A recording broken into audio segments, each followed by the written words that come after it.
So what really bothers me, Tina, is, I love my mom, but this sometimes is too much.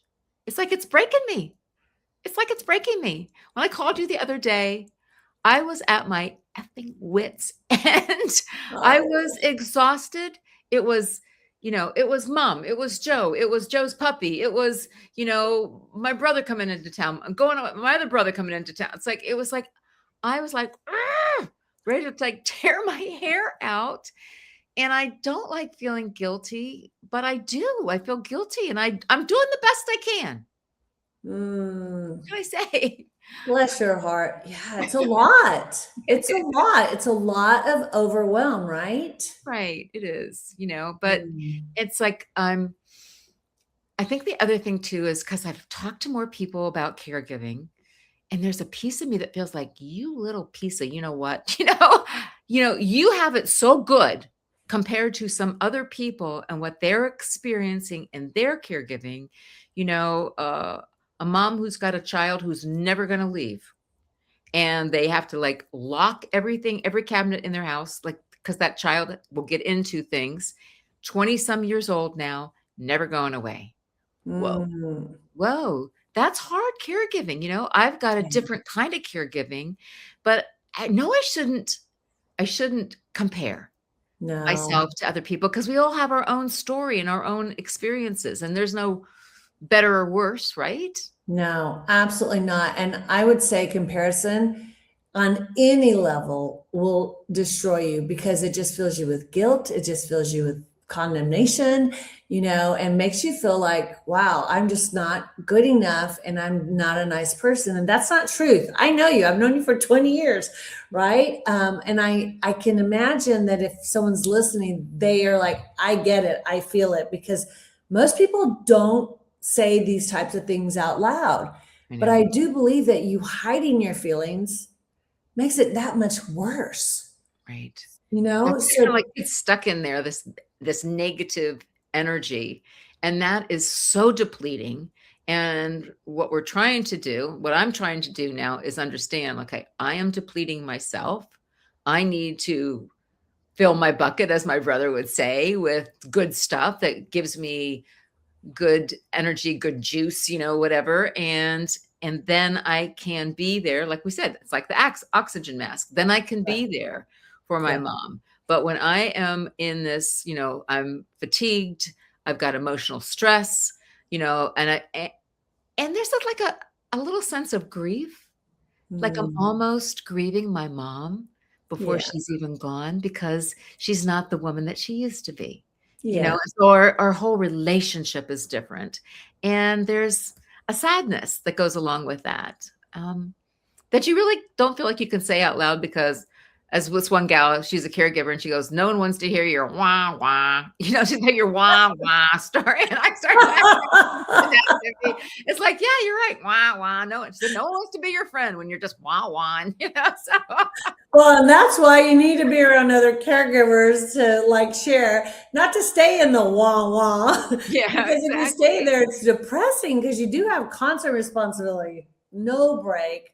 You're exhausted from all the decision making, the Mhm. emotional stress, the grief, all that combined. Like it's a lot, It is. It right? is. Yeah. It feels like, So you're you just have to doing. find those things where you can kind of redefine what a good caregiver is Okay, okay, because okay, okay, okay. You give me like, what do you think a good caregiver is? Give me some things that I can like hold my hat on. all right, so a good caregiver is someone that loves their parents, Okay. that is doing the Check. best I they do can that. Check. in this moment, because we're going to make mistakes. And we've talked about this before, right? Is that no one parent and no one dementia situation is the same. Right. So there's not really a playbook. We can help you with some of the ways to have conversations with them, all that type of thing. But the reality is, a lot of it's learning by what works best for them. And it's trial and error. Just like as a parent, there's no playbook as a parent, right? And Right. there's no perfection. And I Right. think sometimes people have this perfectionism, and if they make one mistake, it just rocks their world. They don't know what to do, and then it depresses them. And so they stay in a place of depression.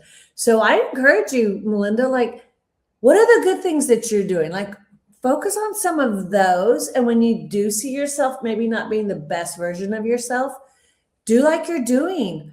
Implement some of the things that you've learned, and some, test a few ways of communicating, because that's usually the hardest, is the communication with them. Right. And that, to me, is a good caregiver that cares enough about their parent to try to do the best they can with them, and give themselves permission too, and a little grace to not be perfect, because you're not going to be perfect. No one is. Right. Right. Yeah. Because I know that perfection is not reality, whatever. And this whole caregiver burnout thing is just, I think I'm not the only one.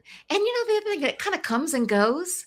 I'll be like, I was like at my wit's end the other day when we talked, and then I kind of got back. I kind of got some good night's sleep, and I started doing my exercises again, and cutting back on alcohol, because that was kind of like a go-to. That's not necessarily the healthiest go-to, to like take away some of that negative energy. But anyway, it's like it's a whole process of trying to be, the best you can be. And I think that I want to add in, a good caregiver is someone who takes care of themselves. Absolutely. That's a smart, wise caregiver. Yes, exactly. Because if you feel trying to grow a whole community of wise caregivers that take care of themselves. Yes, absolutely. And if you feel like you're so overwhelmed that you're just completely failing, and you're listening to this, we want to say you are not failing. This is really normal. Right. And I know it's hard to say it. I know it's hard to even, address it sometimes, but the most important thing to remember is that you just have to take one step at a time and give yourself some grace. And you're not alone. You hear Melinda, right? I mean, girl, you've been through it, and yet you keep coming back and just doing the best you can each day. And that's all we can do. Therapy, Tina. I'm here for the free therapy. That's good. That's good. I'll do the best I can, and I'm not a therapist, but I can tell you though that having, had a fairly stressful life myself, like, I have to practice a lot of what I preach, and, implement things myself. And I haven't been the greatest about caring for myself either. So here recently, I'm like, no, I'm getting out there. Last night I walked for 2 hours with a friend, and, I'm starting to make the time. I'm like, I cannot put myself last and help everybody around the world, and take care of my family, and take care of business. And then Tina's suffering. And yourself. Yeah. And you notice how you were the last one in the list.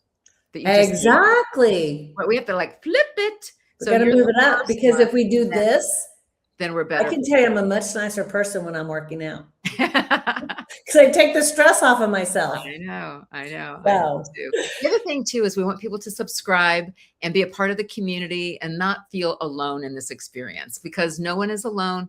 I mean, sometimes you're isolated because you're a caregiver, and you're not out there in the world as much as you would maybe like to be. But so we get to be a little piece of that neighborhood, that real estate in your brain, where hopefully you're benefiting from sometimes wisdom, sometimes laughter, sometimes a little wisdom. Yeah, hopefully a little wisdom. You never know, but it's all good. So yeah, we'd love to have you in our community, and we're really grateful that you're listening. And if you need some free resources, we have them on our website, welaugh-so-we-don't-cry.com. As well as you could schedule a free 15-minute call. So reach out to us. We're here for you. You aren't alone. Absolutely. So join us, pull up a chair, you're strong, you're seen, you're right on time. We laugh, we love, we share, we laugh so we don't cry.